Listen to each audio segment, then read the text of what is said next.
Hello student, तो स्वागत है आपका टेस्ट बुक सुपर कोचिंग पर। मैं आपका life science educator doctor Ashish Gupta आपके साथ कनेक्ट हो गया हूं।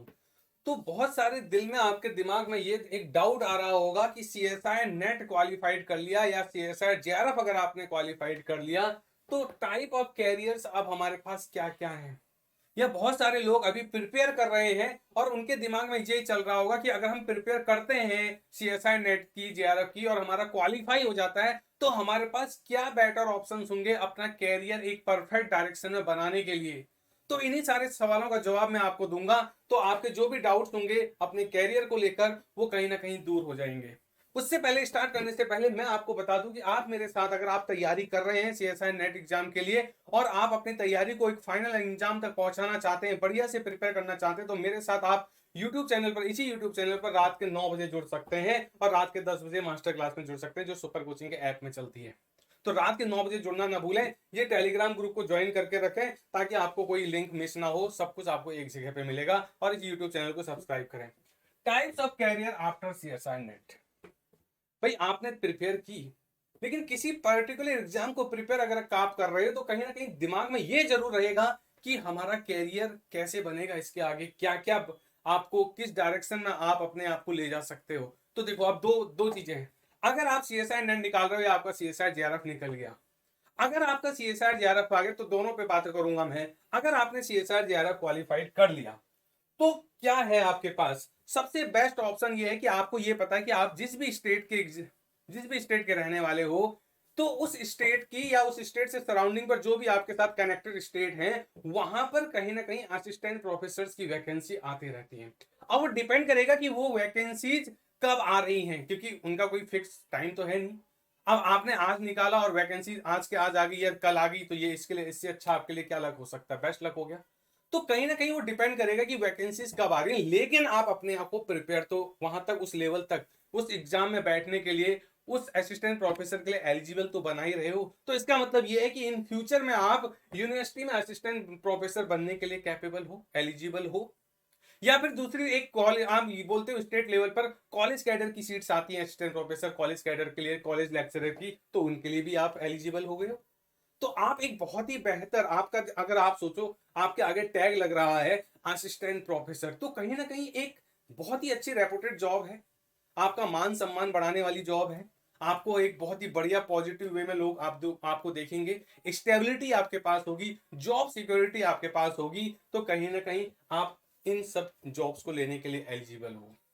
दूसरा मैं आपको और बता दूं, या फिर आपका आपका ये माइंडसेट डिसाइड करेगी कि आपको जाना किस डायरेक्शन में। मैं तो आपको पॉसिबिलिटीज बता रहा हूं कि आप कहां कहां जा सकते हो। अगर आपके अंदर बहुत सारे इनोवेटिव आइडियाज आते हैं, आपके अंदर बहुत ऐसे खुरापात दिमाग चलता है कि नहीं ऐसा हो जाता तो शायद ये हो जाता, जब हम अपनी साइंस पढ़ रहे थे तो मेरे दिमाग में इस तरह के क्वेश्चंस आ रहे थे, ऐसा क्यों नहीं हुआ, वैसा क्यों नहीं हुआ। तो कहीं ना कहीं आपके अंदर कुछ कुछ पर्टिकुलर पॉइंट्स को लेकर अगर क्यूरियोसिटी है तो कहीं ना कहीं आप एक बढ़िया आगे रिसर्च कर सकते हो। आप एक अच्छी लैब ज्वाइन करो आपको, क्योंकि अगर आपका सीएसआर जेआरएफ निकल गया है तो आपको 5 साल तक गवर्नमेंट फेलोशिप दे रही है अच्छी खासी, पर मंथ के अकॉर्डिंग, प्लस एचआरए अच्छा खासा अमाउंट आपको मिल रहा है। आपको डॉक्टरेट डिग्री भी मिलने वाली है। अच्छे इंस्टीट्यूट से करें, रिसर्च इंस्टीट्यूट से करें, ताकि आपके अच्छे पेपर आए, और पेपर आएंगे तो क्या होगा, आपका आगे आगे का कैरियर सुनहरा हो जाएगा। तो कहीं ना कहीं आप एक अच्छे रिसर्चर बन सकते हो। अच्छे रिसर्चर बनोगे आप, पीएचडी करोगे, पोस्ट डॉक करोगे, आप फॉरेन से पीएचडी करो, फॉरेन चले जाओ पोस्ट डॉक करने के लिए, कहीं ना कहीं आप अपनी क्वालिटी लाइफ भी जी रहे हो, आप अपने आगे टैग भी लगा रहे हो, और उसी बेसिस पर आप फिर रिसर्च इंस्टीट्यूट्स में डिफरेंट आपकी साइंटिस्ट की पोजीशंस आती हैं, उन साइंटिस्ट के लिए आप एलिजिबल हो, scientist B, scientist C, scientist D, scientist E, इस तरह से। तो ये पूरी तरह से आपको डिपेंड करेगा कि आपको एक टीचिंग लाइन पर आगे जाना है या आपको एक बहुत अच्छा साइंटिस्ट बनना है, बहुत अच्छा रिसर्चर बनना है। ये आपको अपने अकॉर्डिंग, अपने पोटेंशियल के अकॉर्डिंग, अपने इंटरेस्ट के अकॉर्डिंग डिसाइड करना पड़ेगा। या फिर मैं और आपको एक बता दूं कि आप क्या करते हो, कभी कभार आप, जैसे आपने मॉलिक्यूलर बायोलॉजी में पीएचडी कर दी, या किसी फार्मा में आपने पीएचडी कर दी, या आपने कल्चर, किसी टिश्यू कल्चर पर पीएचडी वीएचडी कर दी है, तो क्या हो रहा है कि बहुत सारी बायोटेक इंडस्ट्रीज हैं जहां जहां इनकी अपनी क्या आर&डी है।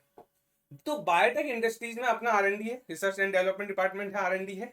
फार्मा इंडस्ट्रीज में भी है, जैसे बहुत सारे वैक्सीनेशन के डिपार्टमेंट है। तो वहां पर अगर आपने उससे रिलेवेंट अगर आपने पीएचडी की हुई है, तो फिर वहां पर आपको एक बहुत अच्छी एक अट्रैक्टिव सैलरी वाली जॉब मिल जाती है, जिसको आप बोल सकते हो इंडस्ट्री में, बायोटेक इंडस्ट्री या फार्मा इंडस्ट्री में आप एक रिसर्च लीडर, एक प्रोजेक्ट लीडर, बहुत सारे अलग अलग तरीके से वो पोस्टें निकलती हैं, उन पोस्ट को अप्लाई करने के लिए आप एलिजिबल हो।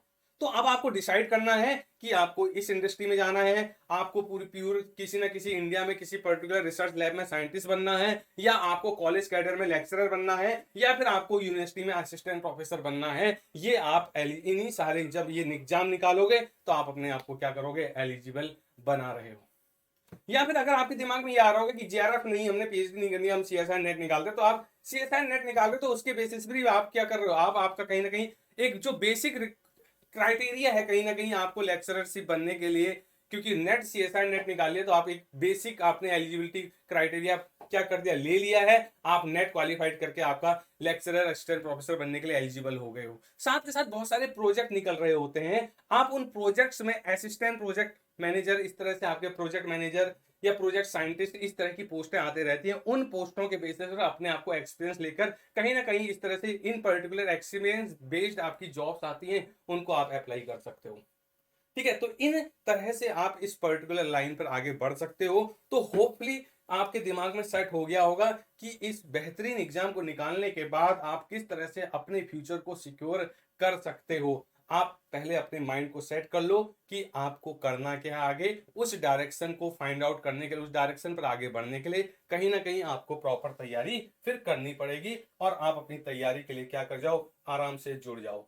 तो इन्हीं बेहतरीन सेशंस को आपको उस लेवल तक पहुंचाने के लिए टेक्स्ट बुक सुपर कोचिंग की टीम आपके साथ कनेक्टेड है। तो आप मेरे सेशंस को एंजॉय कर सकते हैं रात के 9 बजे। आपको जो क्लास का जो लिंक है वो इस टेलीग्राम ग्रुप पर शेयर किया जाएगा, आप जरूर कनेक्ट करके रखें और यूट्यूब चैनल को सब्सक्राइब कर लें। ठीक है, मिलते हैं अगले वीडियो में। Thank you all, bye bye, take care.